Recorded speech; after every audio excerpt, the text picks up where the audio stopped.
Advertencia. Antes de comenzar, nos gustaría que supieras que este episodio contiene descripciones gráficas de violencia sexual infantil. Por favor, cuida de ti y los tuyos mientras escuchas.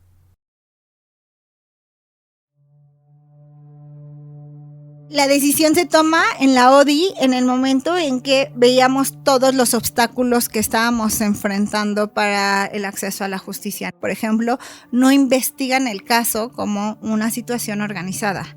Se van por el caso muy concreto. Si el niño dice, me tomaron una foto, no es como que la fiscalía diga, vamos a quitar todas las computadoras, ¿no? A investigar las computadoras, los celulares de las personas involucradas. Toda esa evidencia se pierde, porque no están investigando, porque el delito entró por abuso sexual, yo no investigo pornografía infantil, ¿no? Entonces, como encontrarnos frente a estos obstáculos constantemente y en ese momento una falta de voluntad de las autoridades para una investigación mucho más amplia fue lo que nos llevó a decir, hagámoslo público.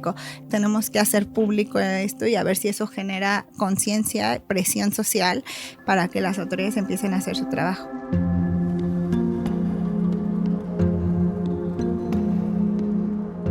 Altavoz Social y Cultural AC y Sonidera Central, en colaboración con la Oficina de Defensoría de los Derechos de la Infancia y el apoyo de Oak Foundation y Tides, presentan Es un secreto. Una serie sonora sobre los casos, el litigio y la investigación que dio como resultado el informe Es un secreto, la explotación sexual infantil en escuelas. Episodio 4. El niño dijo esto.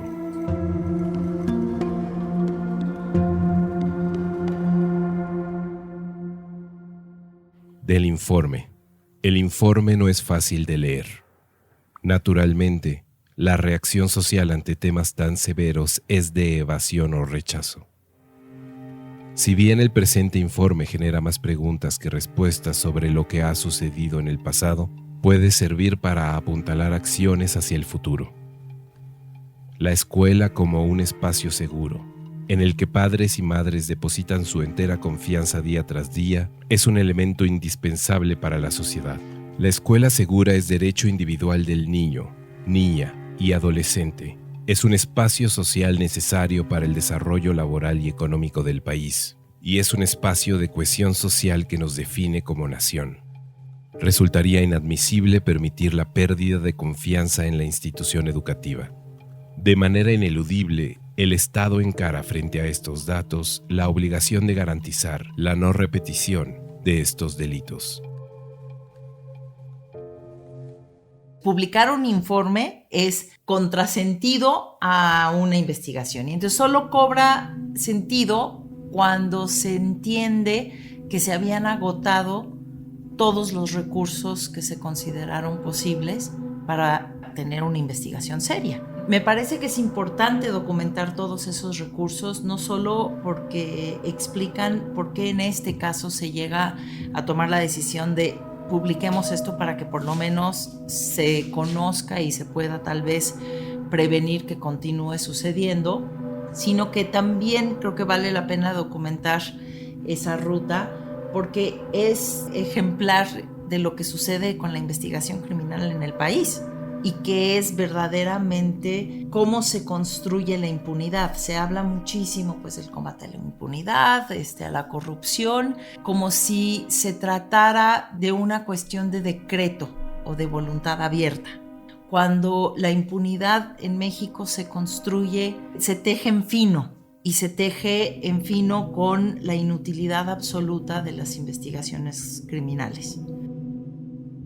No iba a ser un informe. Toda esta información que se estaba buscando, la idea era dársela a las fiscalías para que las fiscalías investigaran. Porque la ODI es una organización que normalmente trabaja por esas vías. La ODI no es una organización que salga en conferencias de prensa, que esté en el radio. La ODI trabaja mucho, es una organización donde está trabajando el jurídico todo el tiempo, ¿no? Y trabajan como tras bambalinas, trabajan con autoridades, pero pues, haciendo chamba. Menos de reflectores, más de trabajo. Y no es porque esté mal lo otro, es porque así trabaja la ODI. Cuando empiezan a salir más casos y nos topamos con parar, es un momento en que decimos, bueno, o dejamos que muera esto o hacemos presión por otro lado, y pues no nos encanta hacer la presión pública y social, pero pues es lo que queda.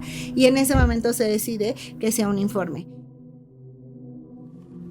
El informe no busca explicar lo que está pasando, que es lo que tendría que hacer la autoridad. O sea, una investigación criminal tiene que indagar y explicar qué está pasando. Los particulares no pueden sustituir la investigación criminal, mucho menos en casos de delincuencia organizada. Puedes coadyuvar, puedes aportar elementos.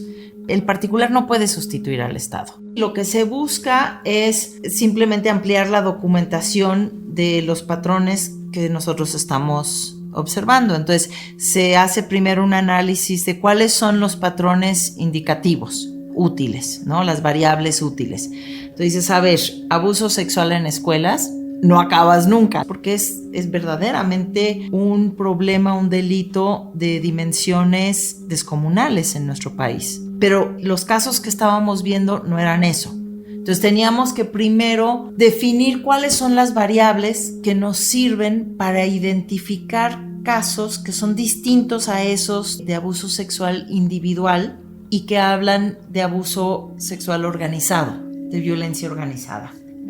Lo que identificamos a partir de los 4 casos que la ODI había representado eran algunos patrones que se empezaban a cumplir, ¿no? Que no era solamente una persona violentadora, que habían muchas personas adultas dentro de la escuela que estaban involucradas de una manera u otra.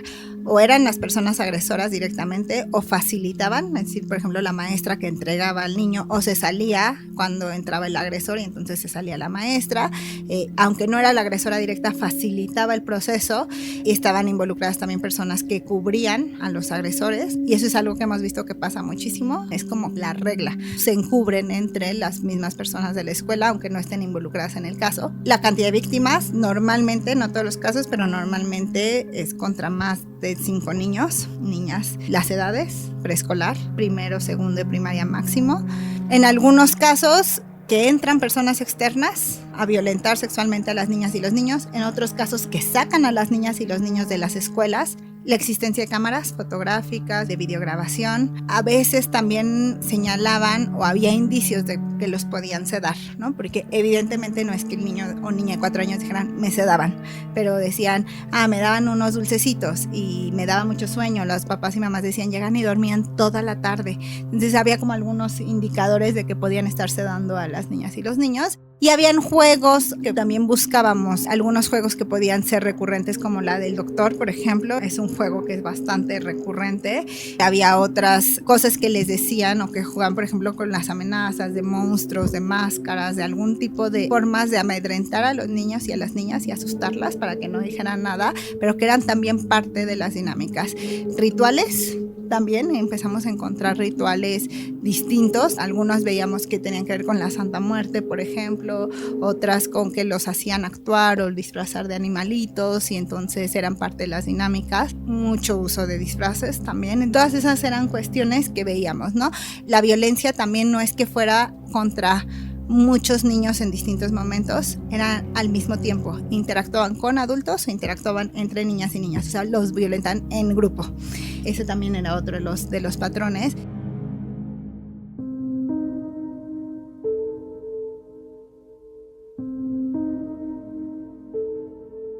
No lo puedes creer. No entiendes cómo podría pasar esto dentro de una escuela. Son niños, 3, 4, 5 años. De inmediato recuerdas a los niños a tu alrededor. Tal vez hijos, tal vez sobrinas, tal vez los niños de un amigo. Los piensas y no puedes ponerlos en ese lugar. No quieres. Es más fácil cerrar los ojos. Si quieres, ciérralos, pero sigue escuchando y sigue pensando en esos niños a tu alrededor.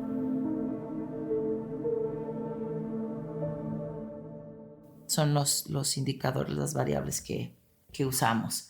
Y entonces pensamos, si nosotros documentamos los casos que cumplen con estos indicadores, esos posiblemente son casos de interés para investigar. Entonces ahí empezamos con las solicitudes de información.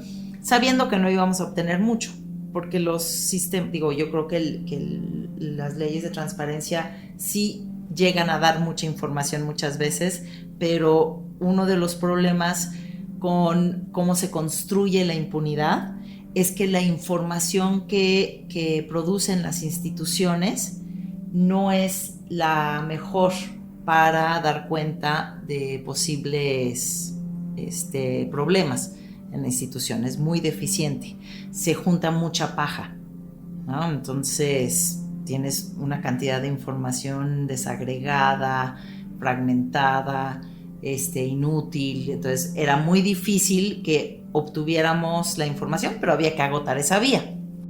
Las solicitudes de información pues se tardan en llegar, había unas que había que pelearse con las autoridades, o sea, no fue un trabajo tampoco tan rápido.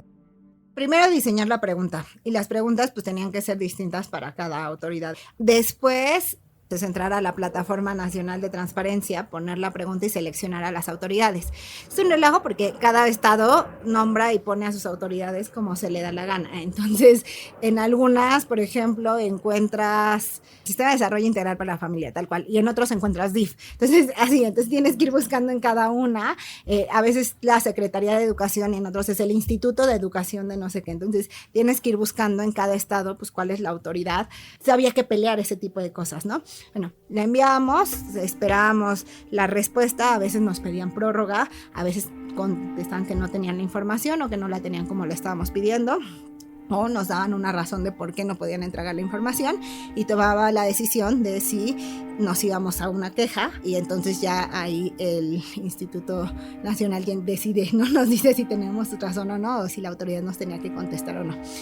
La mayoría contestaron, pero no contestaban lo que les pedíamos, o nos daban información, que era información que era casi imposible de analizar. Nos decían, por ejemplo, tantas escuelas en 2022, tantas escuelas tuvieron casos de violencia sexual, víctimas, y nos ponían, no sé, 10 víctimas, agresores, 3 agresores. Entonces, no sabíamos, porque no nos ponían, eso corresponde a 2 escuelas, o sea, cuántas víctimas en la escuela A, cuántas en la escuela B, quiénes son los agresores de la A, de la B. No había manera de hacer ese desglose. El informe se basa en datos públicos, datos de expedientes judiciales o carpetas de investigación a las que hemos tenido acceso, reportes de comisiones de derechos humanos, y cuando es información hemerográfica se reporta como de origen hemerográfico. Mandamos solicitudes de información a todos los estados de la República y a nivel federal, a la Secretaría de Educación Pública, a las Procuradurías de Protección de Niñas, Niños y Adolescentes, a fiscalías, a las comisiones de derechos humanos. Lo que hicimos fue meternos a la página de cada comisión de derechos humanos y buscar desde 2001 hasta 2019, 2020, todas las recomendaciones que fueran dirigidas a escuelas o que tuvieran, otra vez buscábamos, niños, niñas, escuelas, abuso sexual, y entonces empezamos a descartar y empezamos a buscar las recomendaciones, y de ahí es donde más información obteníamos. La única que sí nos dio acceso fue la Comisión de Derechos Humanos de Jalisco. Nos dieron acceso al expediente, viajamos a Jalisco, y pudimos ahí revisar. Evidentemente nos quitaron como nombres, ¿no? Datos personales, todo eso nos lo quitaron. Había personal de la Comisión de Derechos Humanos con nosotras sentadas todo el tiempo, pero ahí pudimos encontrar mucha información que justo no se ve. Alguna de esas incluso ya había llegado a recomendación, y en la recomendación no alcanzas a ver pues la información tan detallada que después se ve en el expediente, la queja, y entonces cuando tú veías, ya cuando decían y decías, esto coincide con estos patrones, a esta niña también le pasó lo que reporta este niño en esta otra escuela. Esa riqueza solo la tuvimos en esos expedientes de Jalisco. Se obtuvo mucha mejor información de recomendaciones de comisiones de derechos humanos y hemerográfica, porque parte de lo que sucede, como parte del patrón mismo, es la deficiente respuesta por parte de las autoridades, que lleva a las víctimas a exigir públicamente una respuesta. Del informe. Recomendación de la Comisión Nacional de Derechos Humanos número 039/2002, derivada del expediente 2002/845-1. Estado, Ciudad de México. Jardín de Niños, arquitecto Ramiro González Sordo. Año, 2001.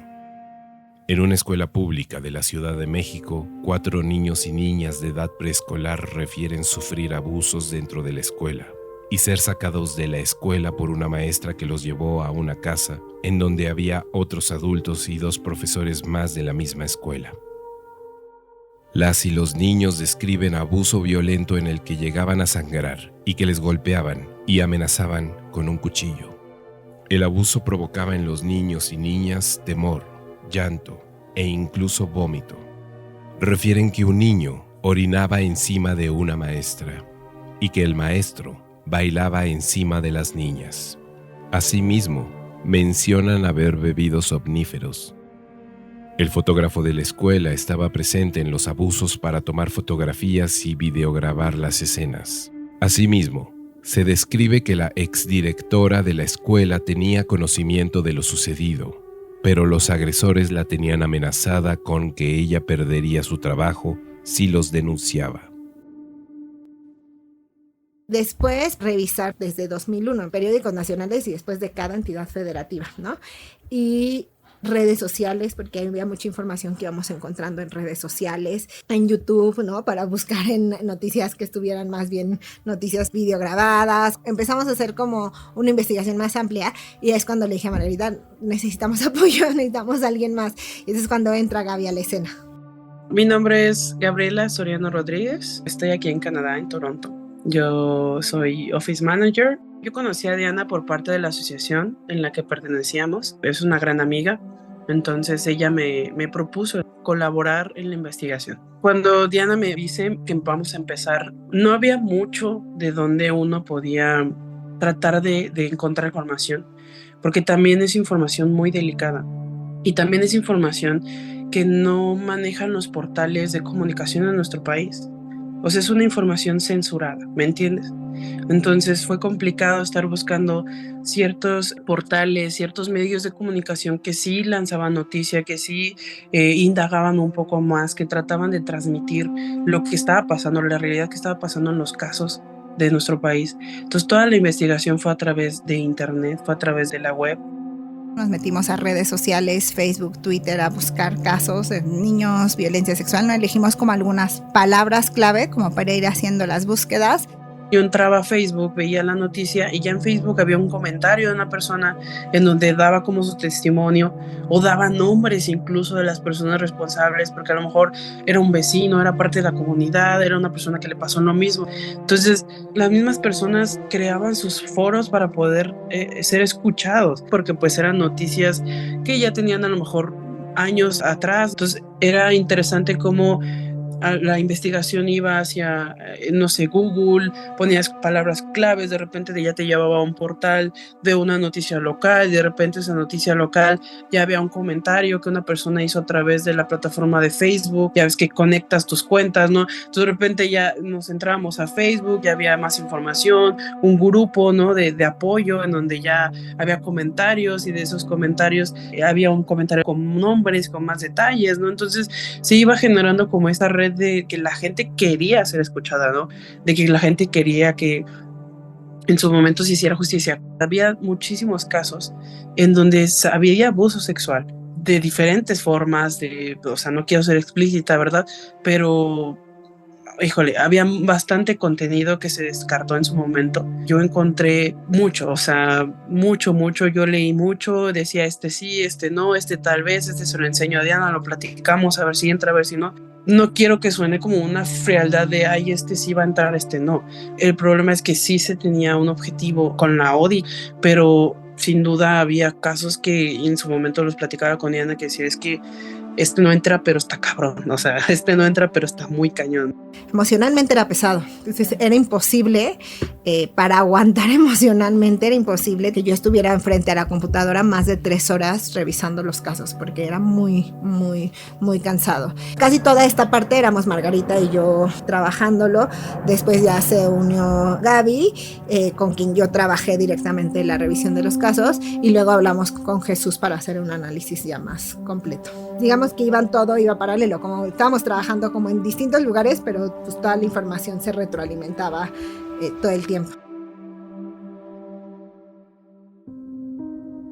Mi nombre es Jesús Espinal Enríquez. Yo de formación soy biólogo, tengo un doctorado en ciencias biomédicas y en este momento trabajo en el Instituto Nacional de Medicina Genómica haciendo cuestiones asociadas a cáncer, genómica del cáncer, en modelos computacionales. Entonces, una habilidad que se necesita en este tipo de trabajos es precisamente saber utilizar los datos, interpretar los datos y tener maneras de visualizar y de divulgar esa información de manera que mucha gente lo pueda entender. Entonces, todo eso me permitió hacer trabajos de distinta índole, por ejemplo, en cuestiones relacionadas al narcotráfico, a los muertos por el crimen organizado durante la guerra de Calderón. Trabajé con el Instituto de Investigaciones Jurídicas en cuestiones de macrocriminalidad en el estado de Coahuila, en el estado de México, en el estado de Veracruz. Y derivado de esas colaboraciones, Margarita, la directora del ODI en ese entonces, escuchó de mi trabajo por medio de un colega y simplemente cuando me llama me dice, oye, es que lo que tú has hecho con las personas del Instituto de Investigaciones Jurídicas de la UNAM se parece mucho a lo que nosotros quisiéramos hacer con este proyecto en la ODI, y me platicó a grandes rasgos de qué se trataba el asunto. Claro, esa fue una llamada por Zoom, entonces no fue tan explícito todo. Después nos vimos ya en persona, todo esto fue durante la pandemia, por ahí de 2020. Y bueno, ya cuando nos entrevistamos, nos conocimos y platicó con más detalle cuál era la situación, yo dije, por supuesto que le entro. Una de las cosas que para mí es más importante como investigador es precisamente poner tus habilidades al servicio de la sociedad. Lo que nos pasa a la ODI es necesitamos muchísimas más manos, porque hay 800 nombres entre todos los procesos que íbamos consiguiendo, ¿no? El personal de toda la escuela, las familias, los directivos, los de la supervisión de zona, de ese. Entonces, esos nombres, tú los tendrías que empezar a buscar, a cruzar con otros, a meterlo, a ver este señor que habrá hecho, mira, ahora se fue a esta escuela. Y después se fue. ¿Y de dónde venía? Pero además te topas así porque la información no es transparente ni accesible. Entonces tú quieres buscar dónde trabajaba uno del Marcelino, ¿no? El principal agresor, dónde trabajaba antes. Tú ves su expediente laboral, no hay manera de saber. La información que se tenía era básicamente información de las denuncias que habían, digamos, descargado en bases de datos y querían saber si era posible armar una especie de red de las personas involucradas en estos actos, de manera que se pudiera tratar de obtener información sobre si estaban o no vinculados los diferentes casos a lo largo del tiempo y del espacio. Entonces, de manera muy general, lo que yo intentaba hacer era tratar de asociar dos escuelas o dos eventos de los judicializados a través de los trabajadores, a través del tiempo en el que se dio esto, de que se dieran los casos, o a través de las características que había en cada caso. Por ejemplo, si se grababan las escenas, si había muchas personas involucradas al mismo tiempo, si había cosas así. Entonces, o sea, no era que yo buscara una escuela en particular, sino que lo que trataba de ver era si había alguna asociación utilizando diversos campos, es decir, 2 o 3 escuelas que tengan la misma característica pueden estar ligadas, ¿no? O 2 o 3 escuelas en los que estos delitos ocurrieron en el mismo año pueden estar ligadas. O 2 escuelas cuyo director estaba encubriendo pueden estar ligadas. Y bueno, pues esa era como la idea general. La idea era ser muy cuidadosos con que se publica no una interpretación nuestra de lo que está pasando, sino una radiografía muy concreta de esto está pasando y se tiene que investigar. O sea, yo no quiero adelantarme a decir qué es, a explicarlo. Lo que creo que es absolutamente indiscutible es que esos datos ameritan una investigación. Y que esos datos ameritan que se tomen acciones de prevención que deberían existir de todas maneras. Una de las dificultades más importantes en este tipo de trabajos en los que se trata de recuperar información asociada a crímenes o asociada a cuestiones sociales delicadas, tal vez la parte más difícil es la falta de información. O sea, no encontré lo que intentamos inicialmente observar, que era este patrón repetido o una red criminal de la que pudiéramos tal vez ir a niveles superiores. Eso no lo conseguimos precisamente porque la información con la que contábamos era insuficiente. Es decir, en este momento yo no te podría decir si no existe una red criminal asociada a estos abusos sexuales infantiles o si lo hay, porque la información no nos permitió determinar una cosa o la otra.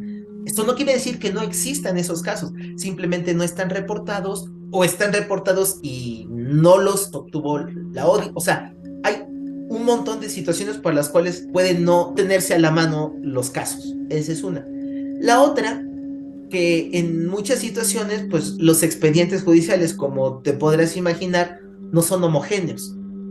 Entonces, en algunos casos la información puede ser faltante. Y otra de las cosas, como lo que se intentaba era tratar de ver si las personas involucradas pertenecían a una red mucho más grande y también asociada a cuestiones de pornografía infantil online o cosas así, pensamos que niveles superiores jerárquicos, ya sea del sindicato o de la propia SEP, estuvieran involucrados. Sin embargo, no nos fue posible acceder a esos niveles superiores, es decir, a la identidad de esos niveles superiores, simplemente porque no contábamos con la colaboración del sindicato o de la SEP en este caso. Entonces, yo creo que esas tres cosas son las dificultades más importantes en este y en muchas otras más situaciones. La falta de información, la falta de cooperación y la poca homogeneidad en los expedientes. Entonces, eso dificulta mucho el poder armar un rompecabezas completo. Fuimos muy cuidadosas porque también vimos, en ese inter nos llegó también información de casos en Israel y todo lo que sucedió con las mujeres que empezaron a denunciar el caso y que empezaron a apoyar a los niños, y había un desprestigio social muy fuerte contra estas mujeres, social y legal. Y entonces decíamos, hay que tener mucho cuidado con lo que estamos diciendo porque son cosas que la sociedad no quiere saber. Y es mejor decir, no es cierto, no pasó, están locas, están inventando cosas, enfrentar un problema. Entonces decíamos, o sea, no se nos puede ir una, para no perder credibilidad, porque lo de menos es perder credibilidad nosotras. Es que las niñas y los niños se quedan en una situación de desprotección.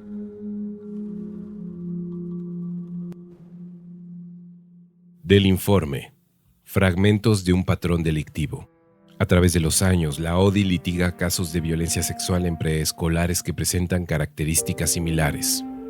Caso A, representado por la ODI en el 2008.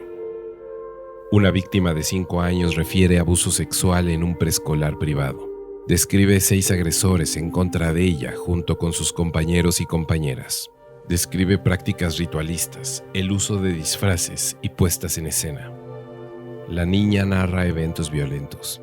Como en el caso del Andrés Oscoy, se describen agresiones sexuales y psicológicas utilizando objetos sucios, excremento, violencia física, jeringas con agua, entre otras.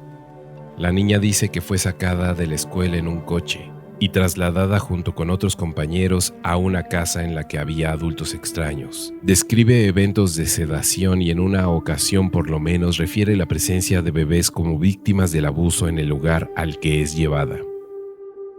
Escuela Laura Elena Arce Cavazos, representado por la ODI en el 2012.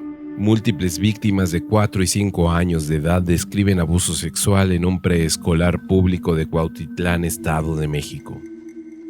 Denuncian a 6 adultos que abusan de múltiples niños y niñas de manera conjunta.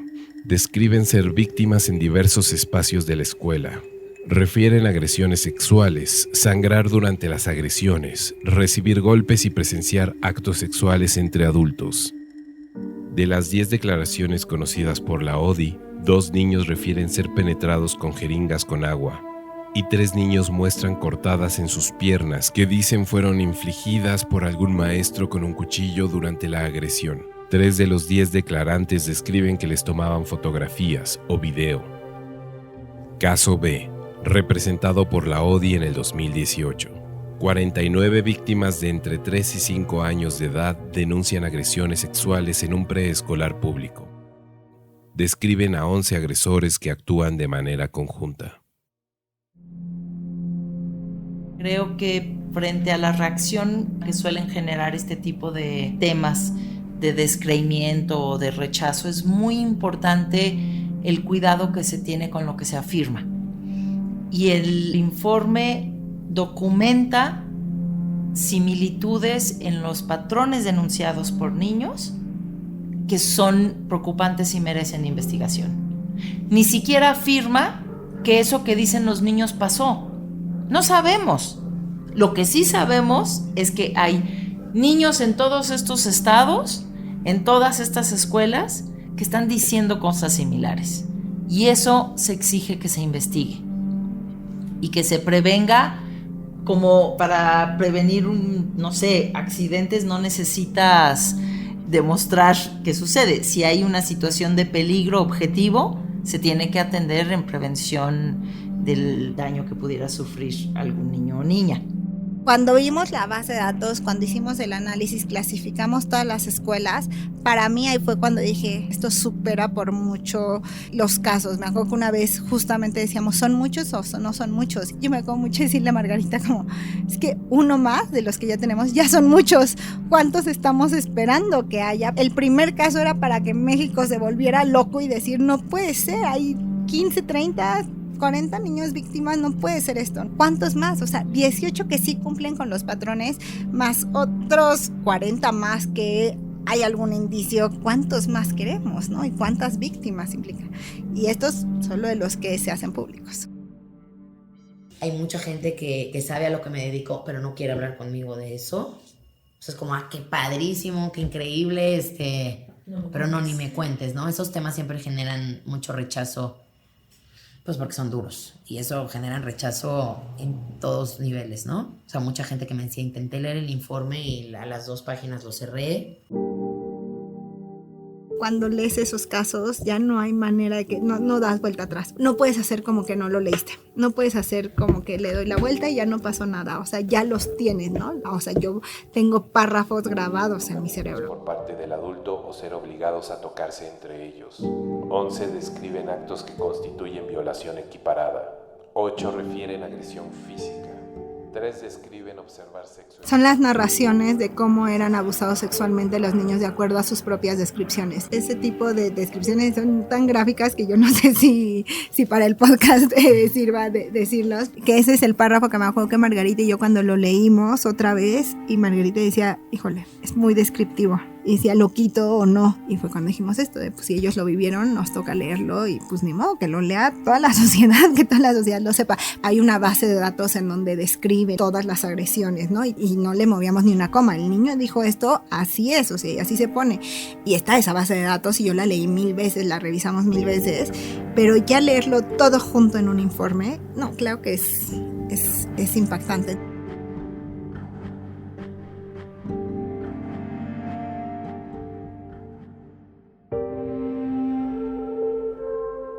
Ojos abiertos o cerrados, escuchaste. Ahora sabes que existe un informe, cientos de expedientes legales que lo sostienen y una investigación pendiente. Sabes que algo tendría que pasar. Alguien tendría que hacer algo. Hasta el momento solo hay silencio. Pero hay 2 tipos de silencio: el de los cómplices y el de quienes están dispuestos a seguir escuchando. Cuando se publica el informe, lo que esperábamos entonces es que se tomaran por lo menos acciones mínimas para evitar que esto siga sucediendo, y para nuestra sorpresa, las instituciones involucradas, CEP, Fiscalía, no dan una sola respuesta. Se ignora por completo, porque es una lógica además muy eficiente. Frente a un escándalo, lo único que tienes que hacer es aguantar y va a pasar. Y va a llegar otro escándalo que va a robar la atención pública y entonces nada más tienes que aguantar. En el siguiente episodio. Es difícil creer. O sea, tú lo ves en las noticias y lo ves ahí ya. Pero que te pase es increíble. Hasta que yo decía, no, es que yo hasta que no oiga la voz de mi hija que me lo diga, no lo voy a creer, ¿no? O sea, no quiero difamar a nadie, no quiero pensar mal de nadie. Y sí, efectivamente lo dijo y fue ahí como que fue increíble. ¿Cuáles eran estos cambios? Pues al salir hacía mucho berrinche, lloraba, quería cosas y no se las dábamos, pataleaba, tenía una agresividad muy fea. También le afectó en su salud, no comía bien, tenía alteraciones en las noches. Entonces nosotros decidimos llevarlo al doctor. Ya cuando la estaba cambiando me dice que no me contó, que porque la amenazaba diciéndole que me iba a enterrar en el arenero, que me iba a lastimar, que él sabía dónde yo trabajaba y que incluso ya conocía nuestra casa. Uno como papá donde lo suelta es en la escuela y ahí están al acecho de la gente que no está capacitada para estar dentro de una institución pública y frente a la tutela de un niño, en este caso los maestros, que son los responsables. Entonces, la pregunta aquí es, ¿quién está a cargo de todo eso que está pasando con la Secretaría de Educación Pública? Ahora ya sé quién es el monstruo, pues digamos que ya sé cómo despertarme de la pesadilla, ¿no? Ojalá y se haga más ruido, ¿no? Más ruido porque es muy difícil. Se vive y se ve y se sabe, pero hasta ahí, ¿no? Y no se hace nada.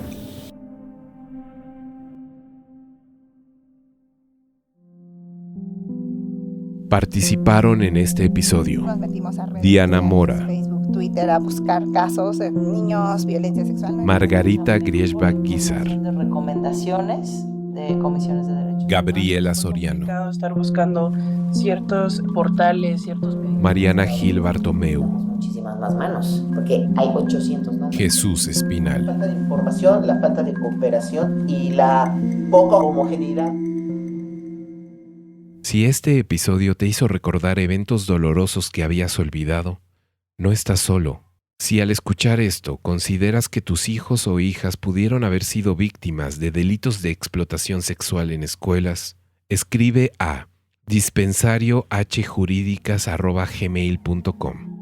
Si al escuchar esto consideras que tus hijos o hijas pudieron haber sido víctimas de delitos de explotación sexual en escuelas, escribe a dispensariohjuridicas@gmail.com. Es un secreto es una serie sonora original producida por Sonidera Central y Altavoz Social y Cultural ACE, en colaboración con la Oficina de Defensoría de los Derechos de la Infancia y el apoyo de Oak Foundation y Tides. Asegúrate de seguirnos para escuchar los siguientes episodios. Tu recomendación y comentarios nos ayudan mucho. Gracias. Si deseas apoyar contenidos como este, te esperamos en www.patreon.com/todo menos miedo.